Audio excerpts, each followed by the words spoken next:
In my opinion, if you're proud of something, you shouldn't hide it.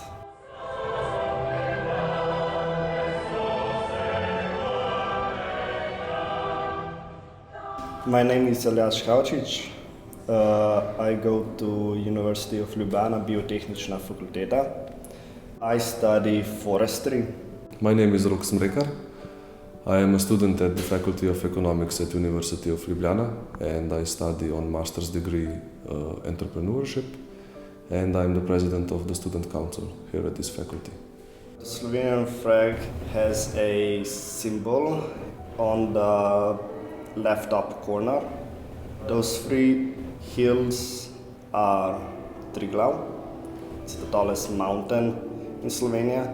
The Slovenian flag represents the three colors that were very similar to Russian flag. However, we are the only republic of ex-Yugoslavia that don't have very strong relationship with the Russians. That's how we young people see it. My parents taught me a little at home, and then in school they explained it all, what it means, where did it come from, etc., etc. I did not feel any pride or anything else for the national symbol. Other symbols of our country are things that we make. These are mostly our symbols. I mean, our symbols, our national pride is also Proteus, which can only be found in Postojnska Jama. The nationalism sense, that's something that we are a bit reluctant to say it out loud. I mean, nationalism right here in Slovenia is not very rich. We are mostly proud of the things that make us different than others. I wouldn't call it exactly national pride because it's not a national thing. I mean, we can be proud of, I don't know, Triglav, but it's just a mountain. My parents are from Slovenia. They were teaching me about the history and the flag about Slovenia at a young age, because even from their perspective, knowledge is really valuable. My parents were all for Slovenia, and my great-grandfather, when he was young, he actually lived in Austro-Ugarska and Yugoslavia. So sometimes when I go to him, he actually tells me stories about what was happening at his age. They were pro-independence, but at the time most of the people were pro-independence, like a lot. But when the independence came, they all had different ideas on how we should continue. And when we were fighting the 10-day war to get separated, we were all together as one. After that, we started to divide ourselves between different political parties, between different views of our life and so on. And these are generations and generations of people who were living in Yugoslavia. Some were happy with the system, some were not happy with the system. And they also like to make differences between them. Like, you believe this, you were a communist, you were red, you were white, you were I don't know what. There are some things that happened to us that are so contradictory between themselves. A lot of stories what happened and the national war and so on, that we just cannot have an agreement on who was right and who was wrong. And us young people, we don't care about that. We were all born in the new country.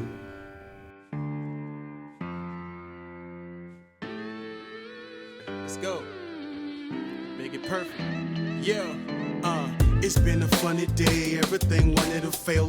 You pile up on a tear with bills that you haven't paid, or you're about to have a test scene started to your panic through everybody else showing attitude. You're caught up in the traffic, you cannot see the magic. Does life stressing you out, or you think it's tragic? You battered through a dream song coming through, you're in a shack dreaming of them days you're living comfortable. But I'ma be the bearer of a clear message. There's one life to live and we're not gonna waste it.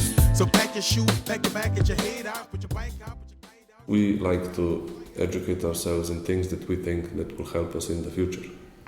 On educational level, what will this bring? What kind of a benefit will you have from it? To know what the national flag represents and so on and so on. Yeah, the history subjects, most of them we talk about the past, because those who don't know the past are doomed to repeat it. But I think it should be actually more like 3 out of 4 of the past and 1 out of 4 today or the future, because just because we know what happened in the past, that won't help us if the similar problem is going to happen tomorrow. I actually don't have any friends who are really proud of their country, that some tradition each family does, but not all of it. Only the institutions which are connected to the government display the national flag. Others don't. For example, Serbs display their national flag everywhere, all the time. They are a proud nation. The national anthem is actually taught in primary school, even in secondary school. Truth be told that everybody respects the anthem, that's logical, but most of them don't actually know all of the lyrics. And I'm one of those examples. I know most of it, but I don't know everything. Slovenian culture in higher education is something that the university wants to push forward. For example, studying only in Slovenian language. However, the Faculty of Economics here is an international school. We have 2 programs which are held entirely in English. And this is something that we would like to push forward again, but the university doesn't want that. And this is something which is more of a setback for us than a benefit, to have everything in Slovenian language, because we think that with that kind of policies you actually are closing yourself, not opening yourself to international world. Most of the people that I know are evading the subject of politics because, truth be told, in Slovenia politics are really unbalanced, and they call them crooks and everything because they actually cannot decide on anything, and top people are stealing some money. Which we actually have a saying that if somebody steals $1 million, million euros in this case, they can pay the cops and nothing happens. But if you steal a lollipop, you're going to prison.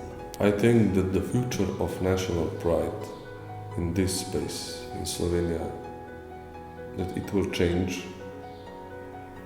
I hope it will change to something that when we go, for example, when I was on Erasmus exchange in Warsaw, I kind of missed the flag, the coat of arms. But I think it will change. I think that it will change when we become like a fully international nation. In the future, arts funding, education-wise, it has to change. But there is always room for improvement. I'm not saying that it's bad now, but I think that in the future this has to change. It will take generations to improve, it will take generations to go, it will take ideas to die, it will take new ideas to create, but this is all something that we can do with a conversation. I hope that we will have a conversation in the future. Even though we are a small country, we can adjust, we can change. It's not a problem for us. However, this adjustment process is also very dangerous, because that's when you change yourself to become something else, you're also losing a part of yourself to gain a new one.